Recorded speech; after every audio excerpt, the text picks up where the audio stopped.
Hello everyone and welcome back to another StarCraft 2 cast.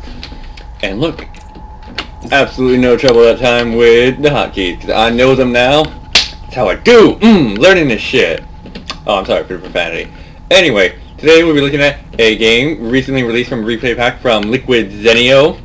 You may remember him. Well, actually that's NesTea, sorry. This is Zenio right here. Remember Zenio? He was a Warcraft replayer for a while. Played on Team Wera. I hope I'm pronouncing that right. He wasn't especially well known for Warcraft 3, but he did play and he was there. He did exist.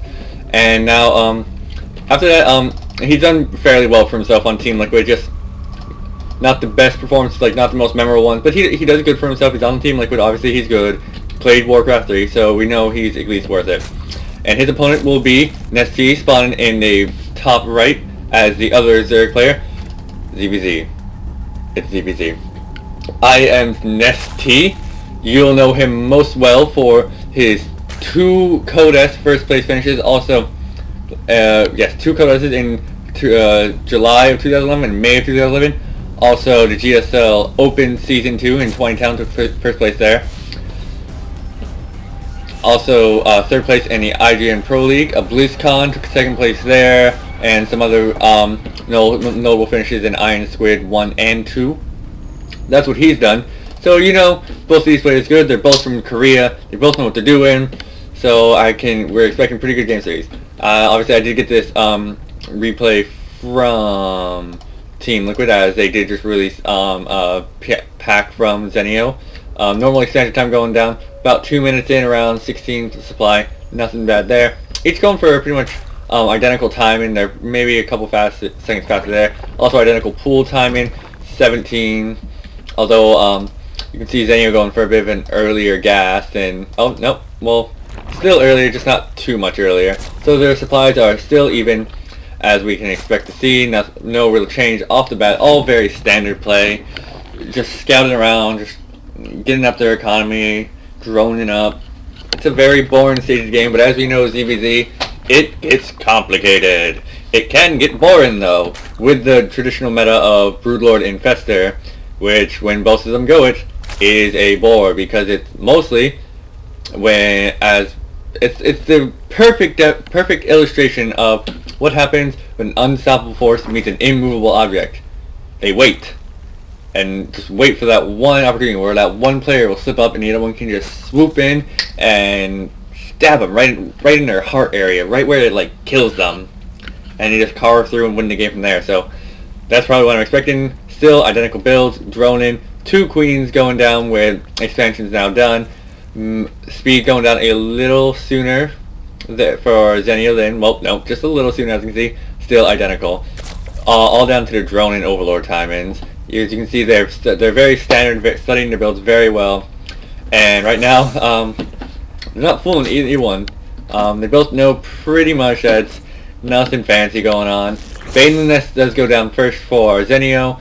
Maybe expect one down from, let's see, are we gonna see one down from NesTea anytime soon? We gonna get that? Huh?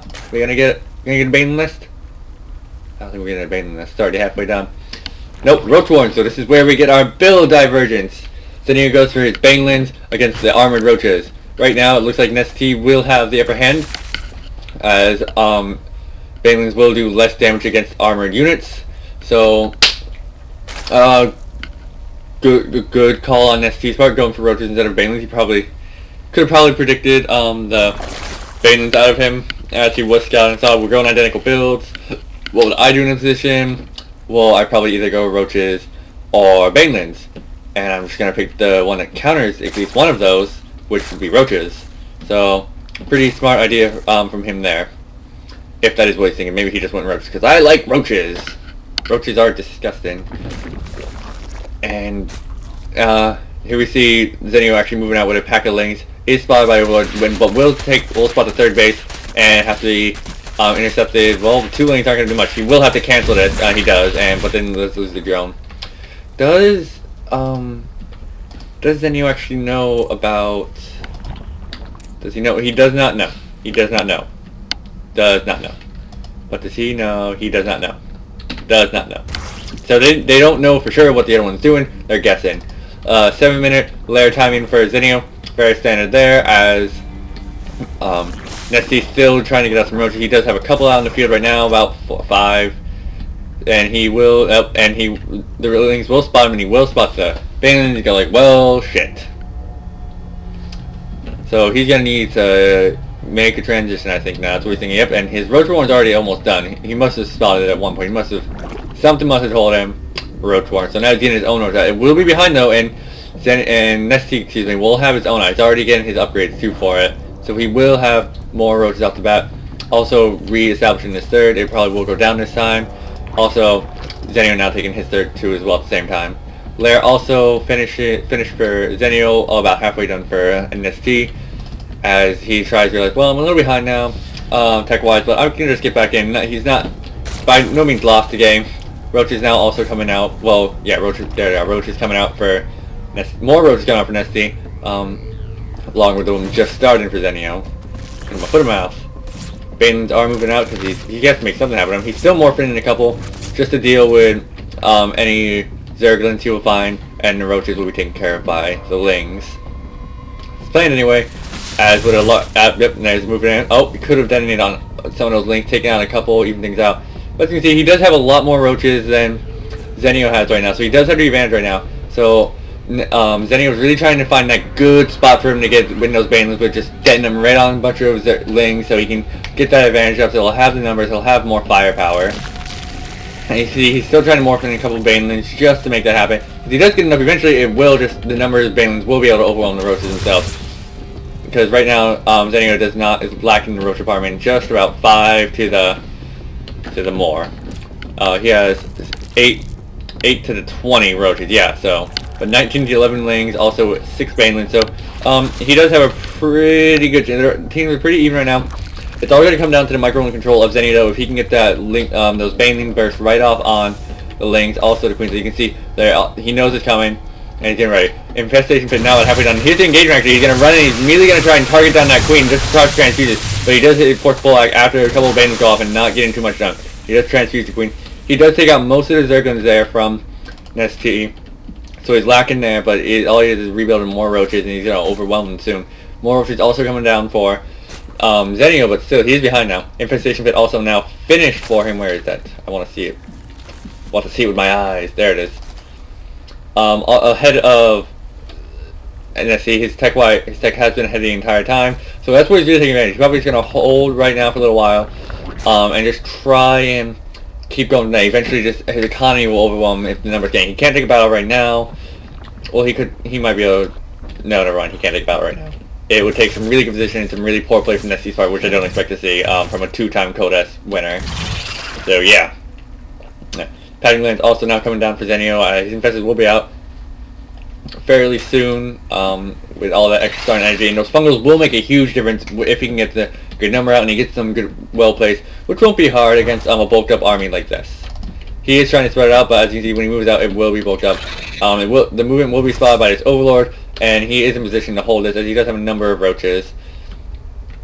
And now we're gonna just start there. Moving on to the enemy creep now, and so they're just waiting at this point. And he will engage a small part right there, and he's gonna move forward. Does lose a couple of links to a baneling, not too bad though. And the first infestors are now also coming out with passing glands almost done. That's missile attack. That's passing glands. Let's see, what are their upgrades like? 1-1. Oh no, excuse me. Yeah, just 0-1 right now for NesTea, and the same going for him there for Zenio. NesTea trying to find an angle here. He probably realizes I am probably a little behind on tech. I haven't taken up. So Zenio, that's probably Zenio's average response, you can assume. So he is trying to do some damage, make something happen with all these roaches he now has. If he does move in and he does get that position rented, person does it is out down and is putting it the fungal down, and all this concave will make a big difference as he has a much better position. These two queens doing a lot of help though, although the numbers are seeming to overwhelm him with the extra damage being done from the fungals, so that really did make a difference. That tech upgrade really fast. The reinforcements are making a difference though, as he is pushing through, but more infestors are going to just help push this army back. He will have to lose a couple more to a fungal, and that was a really good engagement for Zenio right there. Really good. As you can see, NesTea decided, well, I'm just going to have to build more roaches. That's all I can do at this point. I gotta build more, and that's what I gotta do. I gotta overwhelm with numbers. He even is taking extra gas, so he can probably assume to see an infestation pit down soon, or maybe our Hydra. I was gonna say Aspire, but Hydra works too, as that extra range and DPS will be able to help out a lot as long as he can keep it back. But if he does get hit by a fungal, that army will be. Oh, let's not group that army if it gets fungal. That's all I'm saying right there. Right now, NesTea really on the back foot here, as Zenio really does have a really good opportunity to go and do some damage. Probably could take out this third, or at least do some good damage to it if he got into it. He's going to try and bust up this ramp, though, with a bunch of his roaches. Once the fungal's going down, it is making a difference, though, as numbers for Zenio and the upgrades, well, the upgrades are equal, sorry, but he is making a difference as, not too much, but then NesTea just decided, well, GG here.